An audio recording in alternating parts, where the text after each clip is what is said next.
On va donner la parole à Dominique Pinsol pendant 10 minutes. Ça marche, vas-y, assieds-toi. C'est bon? Tout le monde m'entend. C'est bon là. Eh ben, Alors pareil, bonsoir à tous, donc moi je suis l'historien de service ce soir. Exactement. Voilà, il en fallait un, c'est moi. 10 minutes, donc 10 minutes, j'ai été mauvais élève moi parce que contrairement à notre camarade, j'ai rien préparé.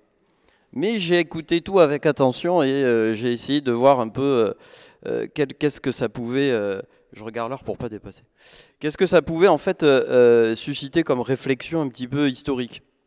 Et moi ce qui m'a frappé en fait, c'est que toutes les questions qui sont posées depuis le début de la rencontre, et notamment les dernières questions qui ont été posées tout à l'heure, que faire, est-ce qu'il faut la grève générale, etc.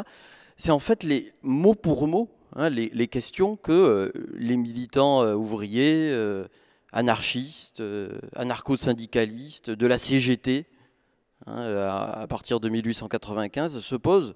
Ils se posent exactement les mêmes questions.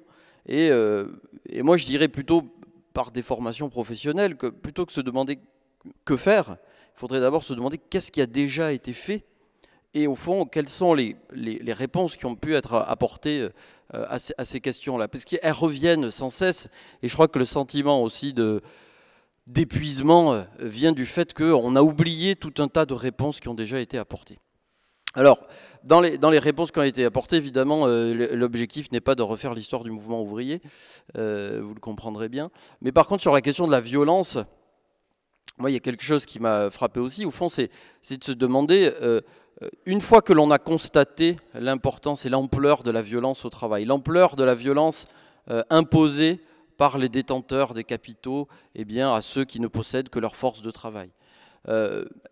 Très rapidement dans le mouvement ouvrier, la question se posait de est-ce qu'on ne peut pas rendre cette violence, hein? Est-ce que le coup pour coup, au fond, est-ce que tu disais tout à l'heure, est-ce qu'au fond la réaction de se dire on m'agresse, je rétorque, est-ce qu'au fond ça ne peut pas simplement, au-delà de la réaction épidermique, est-ce que ça ne peut pas devenir quelque chose de stratégiquement pensé?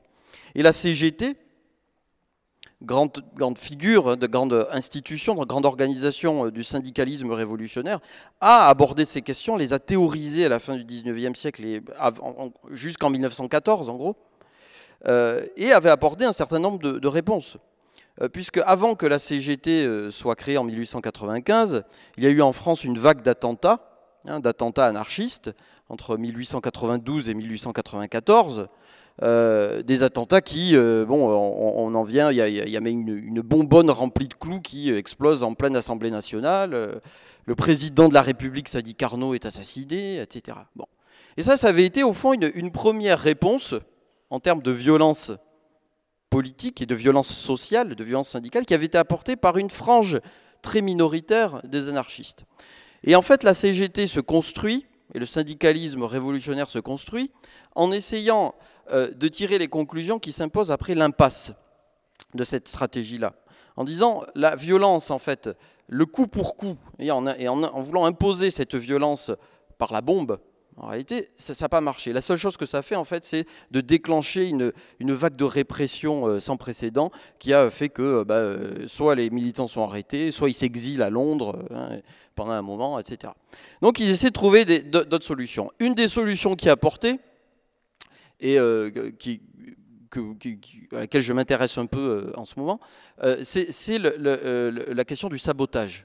Hein, de dire, au fond, puisque la violence terroriste n'a pas marché, et si on trouvait autre chose qui permette d'éviter à la fois l'écueil de la grève qui expose les militants à un certain nombre de risques, etc., et puis l'écueil de la violence politique aveugle ou de la violence terroriste aveugle.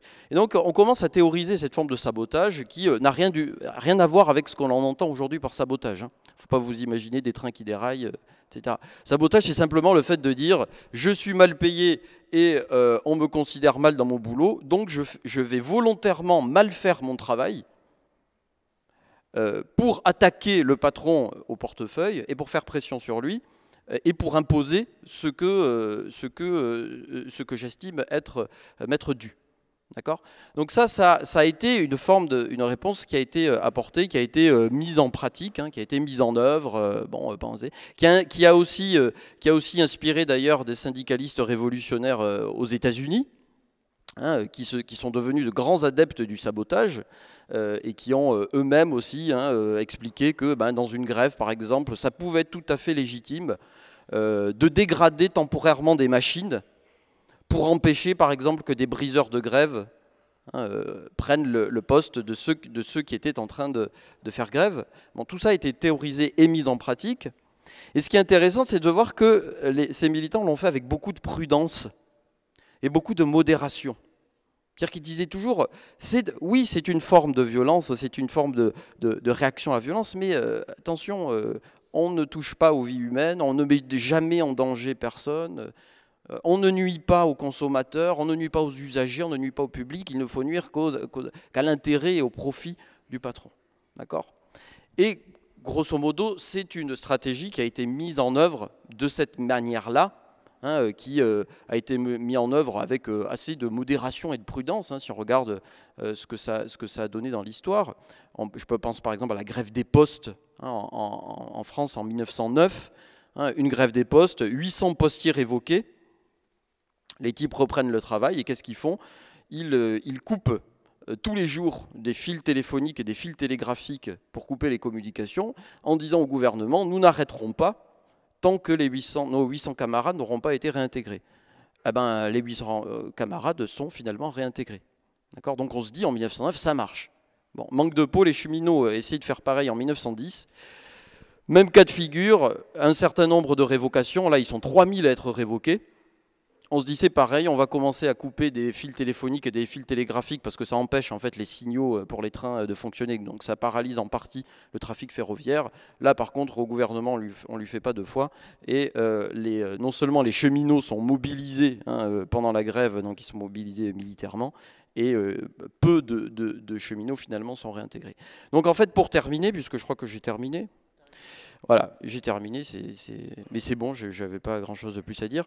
En fait, cette histoire pose un certain nombre de questions, et pose en fait deux questions tout simplement. C'est que d'une part, ça pose la question de se dire pourquoi en fait ça n'a pas marché cette histoire-là, hein, pourquoi ces formes d'action n'ont pas marché. Je pense qu'une partie de la réponse vient du fait qu'elles n'étaient en fait appliquées et mises en pratique que par des minorités qu'on appelle les minorités agissantes, c'est-à-dire une fraction extrêmement réduite du mouvement ouvrier et même des syndicalistes révolutionnaires. Même au sein de la CGT, à partir de 1909, on dit non, mais ça c'est trop dangereux. Et la deuxième chose, c'est qu'on se rend compte que la violence, au fond, eh bien, tant que, et je rejoins ce qui a été dit plusieurs fois, tant qu'il n'y a pas un rapport de force qui passe par une mobilisation collective, une action collective, la violence se retourne toujours contre la minorité qui la pratique, puisque le monopole de la violence, certes légitime, mais le monopole de la violence concrète, c'est quand même l'État qui la conserve. Et tant que ces formes d'action, au fond, ne sont que le pensée et mise en pratique que par une petite minorité qui imagine que ça peut être l'étincelle qui va mettre le feu aux poudres, etc., au fond, dans l'histoire, en tout cas, ça ne s'est jamais passé comme ça. Et en fait, en termes de violence, je pense qu'il faut peut-être réfléchir un peu plus à ce qu'on entend par violence. Est-ce qu'au fond, ce n'est pas plutôt un rapport de force en fait, qui doit précéder la négociation, etc., qu'il faut peut-être retrouver dans les formes de mobilisation. Et je m'arrête là. Merci Dominique.